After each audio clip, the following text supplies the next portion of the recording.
Hello teachers! I'm Tanya from TanyaTeacherTraining.com, and today we will be talking about effective lesson planning.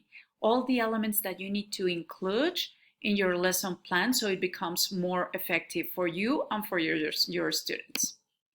Let's begin. We have 7 essential components when planning a lesson.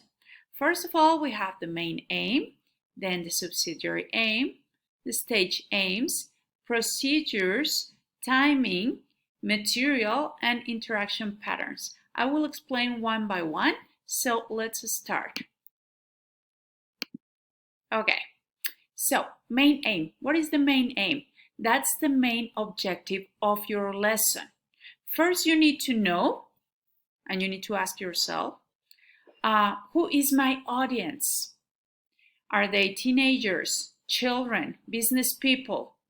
If I know that, if I think about that when I am planning a lesson, it's going to be easier because I am going to keep in mind their interests, their hobbies, their purpose for being here in a course with me. Okay? Now, what do I want them to be able to do or to learn or to practice when the lesson is over? An effective lesson is one where students leave knowing something that they didn't know before, or being able to do something that they were not able to do before. Okay? So as long as you achieve your main aim, your students will make progress in their English. Now, next question. How is this going to help them in their real life? That's why I talked about my audience.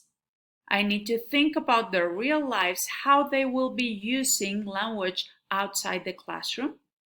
If I think about that, then I will be able to give better examples for them. And finally, what is a relevant context for the aim? If you have a context for your aim, again, the examples will flow. Examples, the material, everything else. Let's take a look at these examples. I have 2 examples for you. The first one is if you are teaching systems. Systems means grammar, lexis, discourse, or phonology. And the second one in case you are teaching skills, reading, writing, listening, or speaking.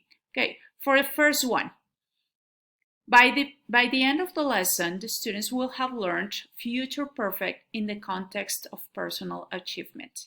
So you take one grammar point, for example, and you say, okay, future perfect. I will have done this by next year. Okay, so if it means something that will be finished by a certain moment in the future, I can talk about personal achievements. And my students are going to be easily related to achievements because it's going to be their own achievements in future. Okay, so I want my students to be able to talk about the future and the plans they have and the things they want to achieve.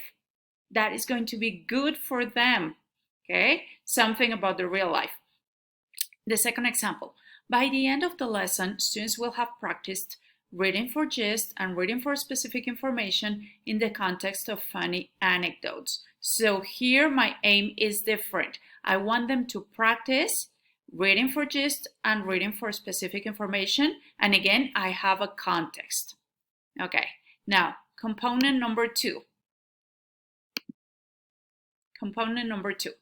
Okay, I need to have a subsidiary aim. What is that? An aim that is going to support my main aim so it helps me achieve it. Okay, take a look at the example. The example comes from the first one I showed you. Okay, the learners will practice 2 features of connected speech, intonation and linking, and pauses when expressing themselves in future perfect. For example, by the time I turn 25, I will have bought my first car. Okay, so you want them to practice speaking. Their main aim is about grammar, but you want them to practice speaking. So that is going to be your subsidiary aim. Now, what parts of speaking? Intonation, linking, and the right pauses. That's why I included one example here of a sentence, a possible sentence. Okay, another example for the lesson about reading. The learners will use expressions and collocations related to anecdotes. For example, when I was little, it was really funny, laughing my head off, had a great time, etc. So in the case of reading skills, my subordinate or subsidiary aim is one to be related to lexis. Okay, if your main aim is a system, you can support it with the skills. If your main aim is about the skills, you support it with a system. So in the first one, my main aim is about grammar. I am supporting this with speaking. And in the second case, my main aim was reading, and I am supporting this with lexis. Okay? Now, component number 3, stage aims. Every part of the lesson needs to have its own aim, its own objective.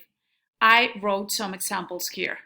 If you are in the leading stage or the warm-up stage, what is the objective?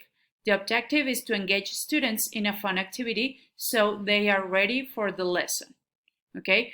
And when you write down and when you have in mind your objective for the warm-up or the leading, well, it will be easier for you because you remember that this is supposed to be a fun activity in order for them to be ready for the lesson.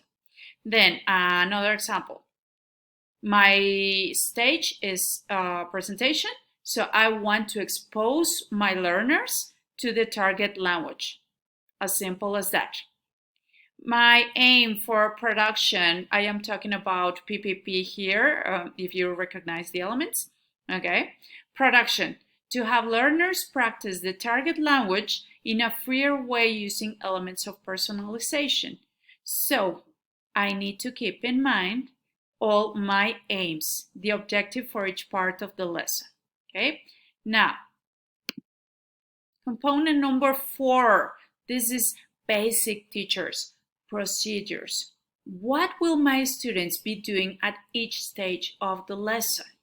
Okay, I need to have that clear. I need to write it down and be as detailed as possible because in case I am absent one day, another teacher can follow my lesson plan, can perfectly well understand what I was trying to do, okay, and can perform that lesson plan. Now, my example here is with the presentation stage. Procedure. Teacher shows a video about children and their plans for the future and asks questions about it. What do children want? Who are they telling their plans to? This is about the video. Okay? And after the video, students tell the teacher about the plans from the children in the video and when these plans will happen. And then teacher writes on the board the examples from students and explains meaning, pronunciation, and form about the target language. So remember, your procedure needs to be very detailed. If it's possible for you, include one example of the answers that you expect to get from students. Okay, so that was component number 4. Components 5, 6, and 7. Timing, material, and interaction pattern. Well, timing, I think it's pretty clear. How much time are you going to devote to each stage of the lesson? For the warm-up, 5 to 7 minutes. For presentation, 10 to 15 minutes, perhaps. Production stage, well, it depends on how long your lesson is, how much time you have, right? Okay.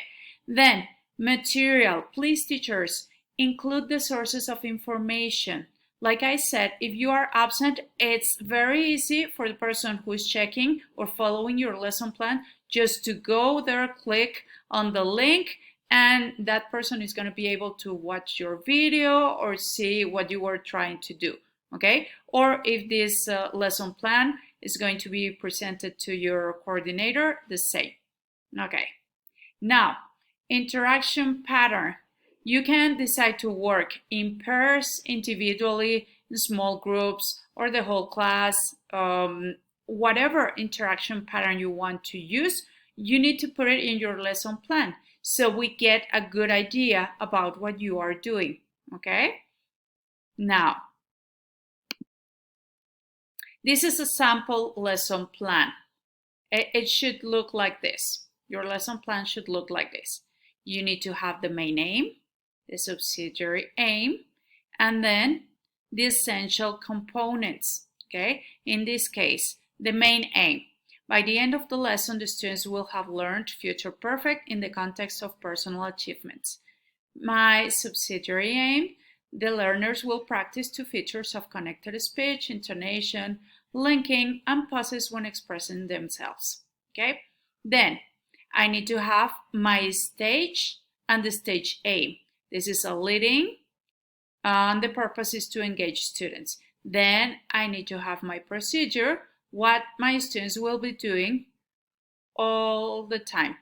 All the time in each stage. Then the timing, material, flashcards, the video, or if you're not using material, if it's only speaking activity, and the interaction patterns. How are they going to be doing the activity? Okay, so as you can see, this is a perfect guide for you to use during your lesson. You need to have your lesson plan next to you if you have not memorized it, okay?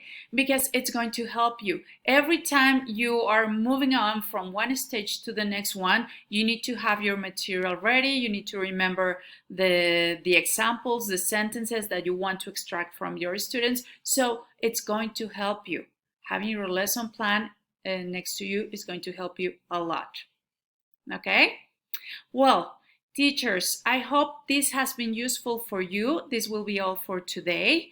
I would like you to write down in the comments, please, your main aim, examples of main aim, examples of subsidiary aim, and examples of procedures in order to see if we are getting the idea of what each element should look like.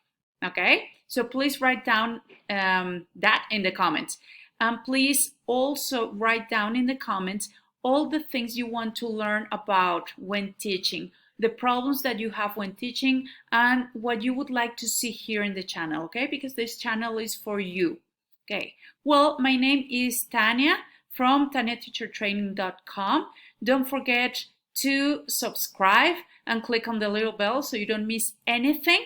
And you can go to our website so you can check out everything we have for you, from the virtual school for teachers, online courses, mentoring for Cambridge preparation, etc. We have a lot of interesting things for you, okay? And continue watching our channel. That'll be all. Thank you, teachers. See you next time. Bye.